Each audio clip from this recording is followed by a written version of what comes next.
Bismillahirrahmanirrahim. Okay. A pregnant lady came with bile duct obstruction. तो इसकी diagnostic investigation क्या है? GGT, gamma glutamyl transferase. ठीक है. Okay. So for obstructive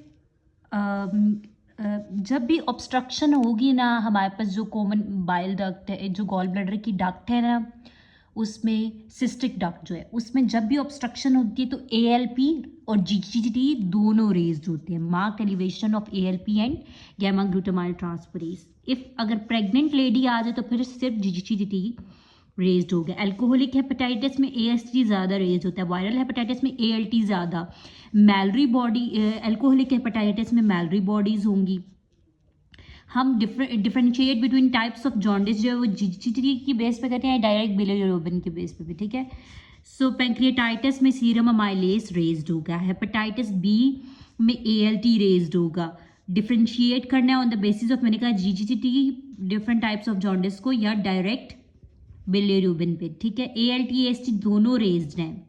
क्यों? क्योंकि प्लाज्मा में ब्रेन डैमेज हुई है, वहाँ से ये एंजाइम्स निकलते हैं. अच्छा, अब एक हमारे पास ना, ठीक है, ये एक इम्पॉर्टेंट और मज़े का सवाल है. ठीक है, मैं ये इसके बाद बताती हूँ. अच्छा, ये देख लें कि क्रोनिक पैसिव कंजेशन जो है वो नटमेग लिवर में होती है. ये वाला इंपॉर्टेंट इंटरेस्टिंग क्वेश्चन है कि अगर एक पेशेंट आपके पास आता है, TB का पेशेंट है, उसको हेपेटाइटिस होगा तो उसकी ALT AST रेज्ड नहीं होंगी. क्यों? क्योंकि ALT और AST requires vitamin B6 as a cofactor. ठीक है. जो TB का पेशेंट है वो अगर आइसोनिया जेड ले रहा है तो उसका विटामिन B6 का लेवल डिक्रीज हो जाएगा.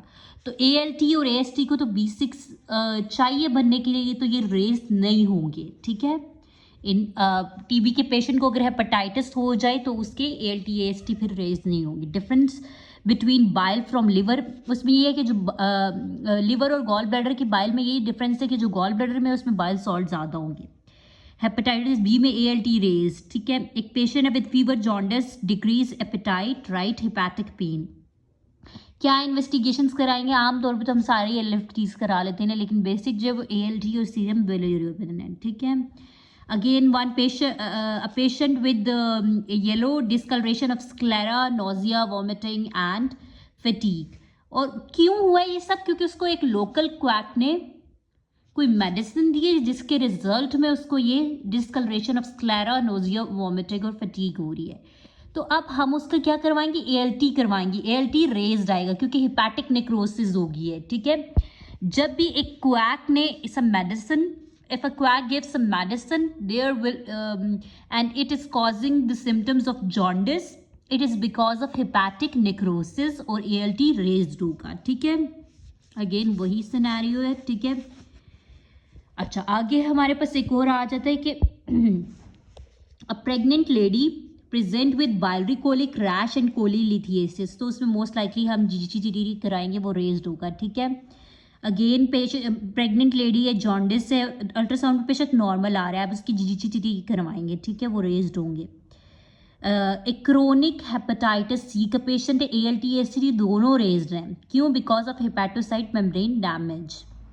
अच्छा, एक अगर बाइलरी ऑब्स्ट्रक्शन जब भी होगी ना, सिस्टिक डक्ट में जब भी ऑब्स्ट्रक्शन होगी तो उसकी डक्ट जो जब भी डैमेज होगी ना, डक्ट के जो सेल्स डैमेज होंगे तो वो ALP रिलीज करेंगे. ठीक है. So decrease obstruction to biliary flow from liver to intestine. Biliary surgery को हुई है तो बेसिकली वो बाइल की सेल्स जो है वो डैमेज होंगे, ALP रेज्ड होगा. ठीक है. आगे वही है, आफ्टर कोलिसिस्टेक्टमी एक पेशेंट आता है विद बाइलरी ऑब्स्ट्रक्शन. जब भी बाइलरी ऑब्स्ट्रक्शन का सिनेरियो आएगा तो क्या है? ALP raised. Biliary obstruction and parenchyma की, उसकी जो पैरेन्काइमा उसकी नेक्रोसिस हो रही है, ALP रेज्ड होगा. 40 years obese patient, pain in epigastrium, vomiting, ALP raised है. तो ये क्या है? कोलीलिथिएसिस की वजह से, गॉल स्टोन्स की वजह से. अगेन एक पेशेंट है डीप जॉन्डिस के साथ, हाइपोकॉन्ड्रिक पेन है. ठीक है. बिलिरुबिन है, ALP रेज्ड है. हीमोग्लोबिन उसकी कम है, तो ALP रेज्ड का मतलब स्टोन है, कोलीलिथिएसिस है. हीमोग्लोबिन कम है तो मतलब पिगमेंटेड स्टोन है. ठीक है. अगेन सीरम ALP ज़्यादा, जब भी ALP ज़्यादा है, हीमोग्लोबिन कम है, पिगमेंटेड स्टोन. ठीक है. Then we have other MCQs, ये भी देखें, ALP 1000 बताया है, हीमोग्लोबिन 7, हीमोग्लोबिन का ALP ज़्यादा pigmented stone, rest ALT AST of chronic liver disease, Mallory bodies हैं तो क्या, एल्कोहलिक हेपेटाइटिस। एक पेशेंट है जिसमें एक ट्रिक है, ठीक है, इनलार्ज में फ्लूइड ट्रिल है, CT एब्डोमेन कराया तो उसमें एक्स्ट्रा उसमें क्या, एक्सटेंसिव इंट्रा पेरिटोनियल फ्लूइड, ठीक है, अच्छा उसमें पेरिटोनियल फ्लूइड अच्छा खासा है, AST भी रेज्ड है, ALT भी रेज्ड है, ALP भी रेज्ड है, ये एल्कोहलिक हेपेटाइटिस। जब भी AST रेज आ गए तो एल्कोहलिक हेपेटाइटिस, ठीक है, और उसमें तो थोड़ा पेरिटोनियल फ्लूइड भी है, तो ये एल्कोहलिक हेपेटाइटिस के ज़्यादा चांस है। 62 year old patient disoriented state में आया है, जॉन्डिस है, स्प्लीनोमेगाली और एसाइटिस, उसमें ALT AST ALP बिलिरुबिन सब के लेवल्स जो हैं वो एलिवेटेड है, एल्कोहलिक हेपेटाइटिस से, यानी कि AST यूजुअली आप ये याद रखें, AST रेज्ड है तो मोस्ट लाइकली कि ये एल्कोहलिक हेपेटाइटिस है, ठीक है, with Mallory bodies. Mallory bodies क्या है कि these are the interwoven bundles of intermediate filaments, ठीक है, interwoven bundles of intermediate filaments. एक हिपैटिक इनकैफ का पेशेंट है, ग्रेड 4 से, मोस्ट लाइकली कि वो पैरासिटामोल से हुई हुई हो। जब भी सीरम अमाइलेस रेज्ड है, देखिए 1600 acute pancreatitis, serum amylase 1600, pain in the abdomen radiated into back, acute pancreatitis, ठीक है। Here we have a patient, direct bilirubin 10 है, ALP उसका 1000 है, सारा कुछ रेज्ड है, ठीक है, लेकिन उसमें जो देखें ALP रेज्ड है, ALP रेज्ड है तो इसका क्या मतलब है, गैमा ग्लूटामाइल भी रेज्ड है, मतलब उसकी डक्ट की ऑब्स्ट्रक्शन है, which is because of usually कोलिस्टेसिस की वजह से है, या कोलिडोकोलिथियासिस की वजह से, यानी कि कॉलस्टोन है जो उसके डक्ट में है, कोलिस्टेसिस, ठीक है। अच्छा आगे ये देखें, हमारे पास ना दो तरह के बिलिरुबिनेमिया होते हैं, अनकॉन्जुगेटेड और कॉन्जुगेटेड। अनकॉन्जुगेटेड का मतलब है कि लिवर से पहले प्रॉब्लम है, कॉन्जुगेटेड जो है वो लिवर के अंदर होगा, हिपैटिक या पोस्ट हिपैटिक, ठीक है। अब अनकॉन्जुगेटेड जो है वो हो सकता है कि हीमोलाइसिस हो रही है, हीमोलाइटिक जॉन्डिस हो, या कंजेनिटल कॉजेज उसके हो सकते हैं, क्रिगलर नजार 1 या 2 या फिर गिलबर्ट। क्रिगलर नजार 1 क्यों है, because of UDP glucuronosyl transferase absent है, जिससे इतना ज़्यादा बिलिरुबिन बढ़ जाएगा कि कर्निक्चरस हो सकता है। इन क्रिगलर नजार type 2 UDP glucuronosyl transference decreased है, जॉन्डिस, माइल्ड जॉन्डिस इसमें आएगा। गिलबर्ट जो है ये it is triggered by stress and mild jaundice. Conjugated hyperbilirubinaemia या तो ये हिपैटिक है, यानी कि इंट्रा हिपैटिक, या पोस्ट हिपैटिक मतलब एक्स्ट्रा हिपैटिक। अगर ये लिवर के अंदर है इंट्रा हिपैटिक तो ये ऑटोइम्यून हेपेटाइटिस हो सकता है, प्राइमरी बाइलरी कोलेंजाइटिस हो सकता है, ड्यूबिन जॉनसन या रोटर्स, ठीक है। Extra hepatic can be pancreatic cancer, यानी कि लिवर के अलावा कोई भी और प्रॉब्लम होगा तो पैंक्रियाज की जो है वो आकर उस डक्ट को दुबा रही है, पैंक्रियाटिक हेड कट कैंसर होगा उसको दुबा दें, ठीक है। बाइलरी स्ट्रक्चर हो जाए या कोई स्टोन, ठीक है। एक इम्पॉर्टेंट है कि जब भी येलो स्टेन डायपर में आए और पेशेंट को जॉन्डिस हो तो वो बाइलरी इट्रेसिया है, ठीक है। एक यंग 6 वीक्स का 6 वीक्स ऑफ एज है एक बेबी की, जॉन्डिस के साथ आया येलो स्टेन इन डायपर, ये क्या है, बाइलरी इट्रेसिया। 6 वीक्स का बच्चा है, 6 वीक्स इसलिए बोला कि उससे पहले आएगा तो वो नियोनेटल जॉन्डिस भी हो सकता है, ठीक है। तो 6 वीक्स का बच्चा है, जॉन्डिस के साथ आया है, और डायपर में जो है वो बिलिरुबिन है या येलो स्टेन है तो ये बाइलरी इट्रेसिया है, ठीक है। नियोनेटल हाइपर बिलिरुबिनेमिया अगर बच्चे में है, वो अभी पैदा हुआ तो ये फिजियोलॉजिकल है, ठीक है। एक पेशेंट आता है प्लूराइटिस के साथ, ALP उसका 1600, GGT भी रेज है 250, ALT भी रेज है, बिलिरुबिन सब कुछ, ये क्या है, कोलिस्टेसिस है, ठीक है। 21 year old, mild jaundice, no bilirubinemia, total bilirubin इसका 42 है, डायरेक्ट सिर्फ 6 है, मतलब इनडायरेक्ट ज़्यादा है, ठीक है।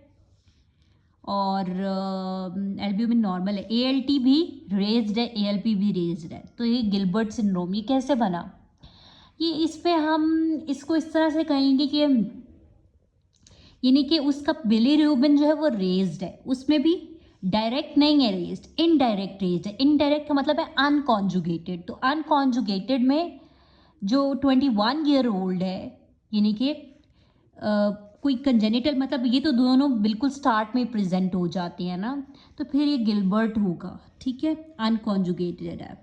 अब एक और पेशेंट है, वो भी, उसमें टोटल बिलीरुबिन 10 है, डायरेक्ट जो है वो 9 है। डायरेक्ट क्योंकि 9 आ गई मतलब कॉन्जुगेटेड कॉज होगी कोई, ठीक है। तो इसको इसने ड्यूबिन जॉनसन कह दिया, हालांकि ये सारे भी हो सकते हैं, कोई इतना अच्छा सिनेरियो नहीं मुझे लगा। अच्छा, क्रिगलर नजार टाइप 2 में मैंने कहा है कि डेफिशिएंसी होती है यूडीपी ग्लूक्रोनोसाइल ट्रांसफरेज की, और 1 में एब्सेंट होता है ये एंजाइम, ठीक है। प्रेग्नेंट लेडी है, रिमोट एरिया से आई है, उसने डेवलप किया जॉन्डिस। अच्छा, एक बात याद रखिए, इसको मैं पहले कॉन्सेप्ट बताती हूँ। मोस्ट कॉमन प्रेगनेंसी में जो वायरस होता है वो विटामिन ए है, ठीक है, लेकिन मोस्ट लीथल जो है, जो मोस्ट डेंजरस है, वो प्रेगनेंसी में विटामिन ई है, हेपेटाइटिस ई है, सॉरी हेपेटाइटिस ई है, ठीक है। लेकिन अगर हमारे पास आता है कि एक प्रेग्नेंट लेडी है, वो रिमोट एरिया में गई है, तो उसमें जॉन्डिस डेवलप हुआ है, तो वो हेपेटाइटिस ई हम कहेंगे। मोस्ट कॉमन हेपेटाइटिस ए है, रिमोट एरिया में गई है, हेपेटाइटिस ई।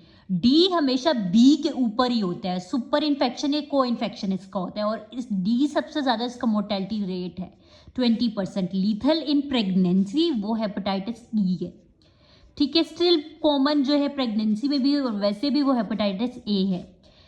ओरोफिकल रूट से ए और ई दोनों जाते हैं। हिपैटोसेलुलर कार्सिनोमा बी ज़्यादा कराता है, सी भी कराते हैं, बी सी दोनों कराते हैं, लेकिन पाकिस्तान में सी ज़्यादा कॉमन है, इसलिए सी पाकिस्तान में सी, क्योंकि है ही सी ज़्यादा कॉमन। हेपेटाइटिस बी क्या क्या करा रहा है, एक तो हिपैटोसेलुलर कार्सिनोमा तो करा ही रहा है, इसके अलावा ये पोली आर्ट्राइटिस नोडोसा कराता है, ए प्लास्टिक एनीमिया, और ये पी एनका से रिलेटेड भी है, ठीक है, हेपेटाइटिस बी।